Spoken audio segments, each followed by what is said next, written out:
Over the last couple of years, one of the areas that we've really focused at Duke and Duck is on supporting and producing documentary work.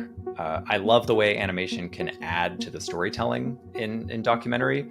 And one of our latest projects actually just started streaming on Disney Plus. It's the National Geographic documentary, Saving Giraffes, The Long Journey Home. I had a chance to sit down with David O'Connor, who's the president at Save Giraffes Now. They're the organization that is behind the giraffe conservation project featured in the film. David from Save Giraffes Now, tell me a little bit more about what does Save Giraffes Now do? Hi, thanks so much, Alex. Save Giraffes Now is solely focused on giraffe conservation, as the name implies. And what we're really focused on is conservation action. There's a lot of there's a lot of research and that goes into conservation, which is needed. But we also see there is an area where there is conservation action needed. We know in some cases what to do in order to save these animals and work with local people.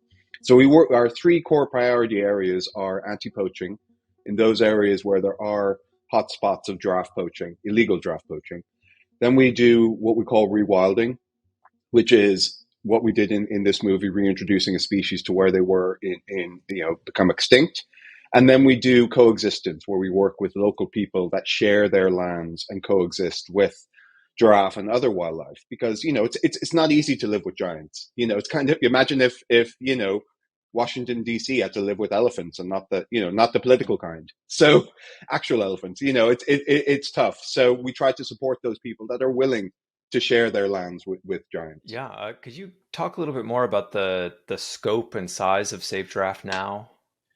Yeah, so we're a very small nonprofit. So we're only about 3 years old, but we already have over 30 different projects in 10 different countries across Africa. And we really want to keep it small so that we can be nimble and be able to act very quickly, as our name says. Now there's less giraffes today than there were yesterday, so that's why we're acting. And so there's three of us full time. I'm based in San Diego, and I'm not in the field. And we try to do the fundraising and help set up the projects and all that on this side. And then we work with local partners in Africa in the 10 different countries. So we have a director of East African operations and a director of Southern African operations. And then we have all the, when we support partners or work with them, we can help fund them hire local people and follow that. We get together and say, okay, how can we work together? What are the ways that we can help you and the giraffe? And that's the way we feel, because ultimately it's the people who are living alongside and sharing their space with giraffe who are going to determine whether or not they survive. And so we are led by them, and we support their work. And so that way we're able to keep it very, very small, but also have a much bigger impact on the ground, because we're hiring locals, which I think is as it should be. It's their giraffe. So yeah, that makes a lot of sense. Is this project typical, the project that's featured in the film, is this typical of the work that you're doing? In terms of working with local people and in a rewilding project, it's typical. It's extremely atypical to put a giraffe on a boat and sail it across to the mainland. So the operation itself was very, very atypical, but our approach and the philosophy of bringing giraffe back to areas that they once thrived, and the habitat is waiting there for them. It's just empty, and it's now that the security is there and the community are willing. Now's the time to bring them back. So it's typical and atypical at the same time. Yeah, it really is a thriller, and I think that Tyler and the team at National Geographic did a great job of really conveying the tension and the stakes, and really bringing drama to the narrative. And I think it's really Yeah, well executed. thank you, and it's full credit to Tyler and Amy and the team over at National Geographic. Yeah. How is that relationship in terms of, they were filming this, you're supporting this project? Mm-hmm. Were you in touch a lot? What was the relationship between the filmmakers and your team? Yeah, so it was really, really close and good. I knew Tyler from before. We'd worked a bit in the field together on, he had shot some other operations, not for a film, but just for, to document it. And then you could when we do presentations and things, there's like a 2 minute film. And Amy Vitale, the photographer from National Geographic, was also there because I've been lucky enough to work with her on other operations, and I know her very well, and she's a wonderful person. So we invited them to come with the community's permission to just document this, because we were thinking, this is going to be a pretty unusual, move, and if it's successful, it would be great to have that footage and share the story ourselves. So it was just the two of them, and they're very much part of everything, in terms of it was all one team, and they were excellent in the field, because sometimes you have filmmakers and photographers, and not through their own fault, but they're so keen to get the shot or whatever that they actually interfere with the work, and that can sometimes be harmful. But they were amazing, and after the operation, the first operation with the Siwa, I remember we were all exhausted that night and having a beer or two or five. They were thinking, they were like, I think there's a movie here, because they were learning about the local people. They met Mike, the ranger, and Rebby, and they'd seen the footage and what we had to go through, and it kind of then they put together a proposal to National Geographic, and then they were able to put it into a full production, and then we did some further filming afterwards. So it was a very organic process, as it were. And how do you feel about now that the film is out? I presume you've watched it with your family and your friends and all Mm-hmm. that. How do you feel about it? They did such an incredible job, and I have to say that your guys' animation to me makes the movie. It's such an important part of it, and tells the story so beautifully and eloquently and gracefully. I mean, it's amazing. So to me, it's wonderful that film now exists, because I do think it's a unique story, from start to finish, and thankfully it ends on a happy note. So much conservation is doom and gloom, and it really talks about how a community can come together and find peace and work together to save and have a brighter future for everyone. So I'm just so happy that story now is out there, and other people can see it and hopefully get inspired by it, in a way. And what I'm really looking forward to is the opportunity when we go back, now that it's been released, doing a screening back at Ruco for Rebby and Mike and all the others there. So that's going to be, I really can't wait for that. In your experience doing conservation, I'm curious. I sort of have this intuition that a film like this can be really powerful and really helpful for raising awareness and fundraising and all that sort of stuff. Uh, do you have aspirations to use this film to support your work? Yes, absolutely. And you're 100% right. And this is, we're now trying to um, use this film as a tool to help both share the story about conservation, and to me, about the community led side of it. So it's not, being led by outsiders. It's coming from the local people and for the local people. And also, hopefully, fingers crossed, to inspire people to invest and help support, by donations. So we're actually, when we get permit, we ask permission every time we show it, for National Geographic.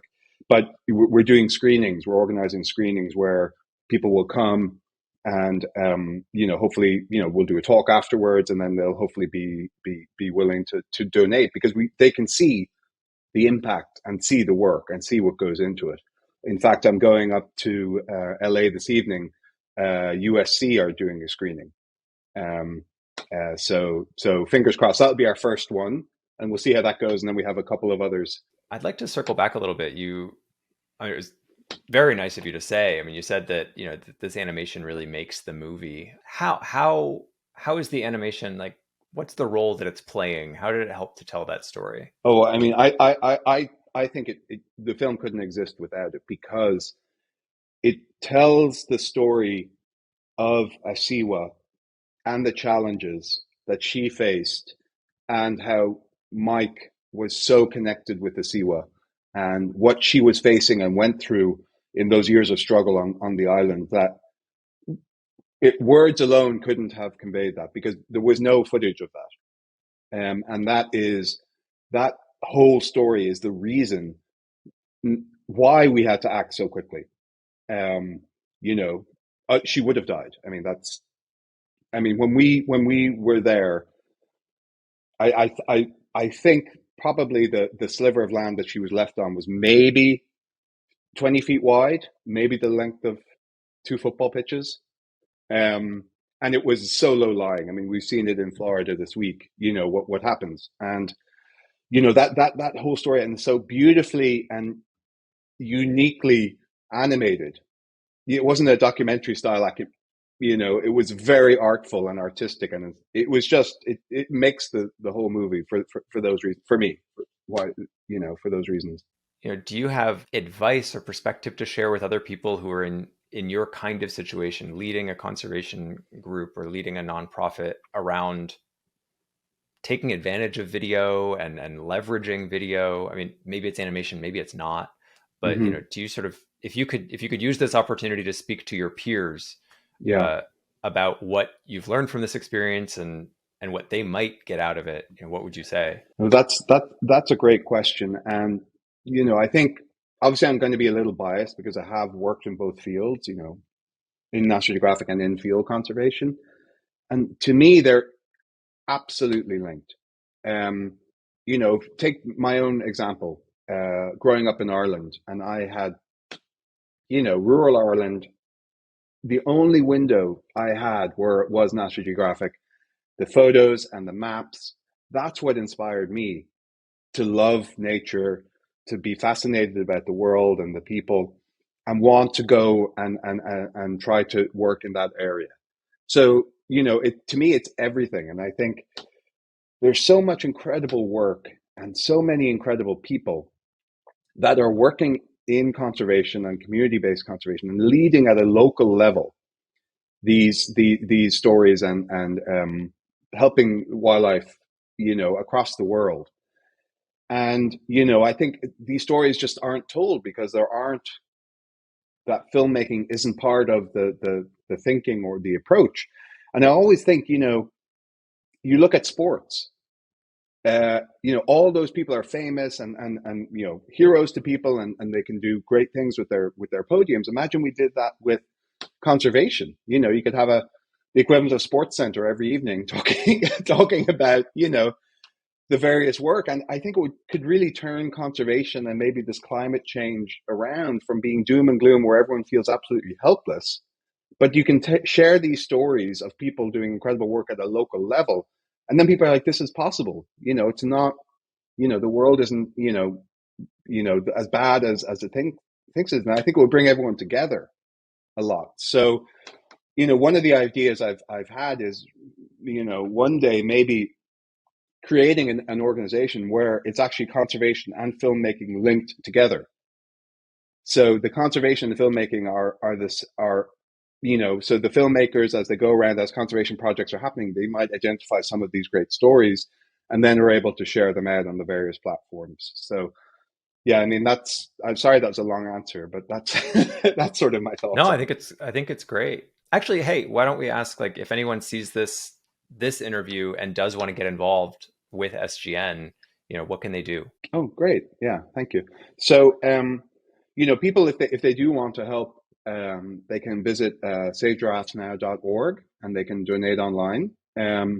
Or they could, send an email to info@savegiraffesnow.org, because we love to hear from people if they have ideas or would like to, help in other ways beyond donating.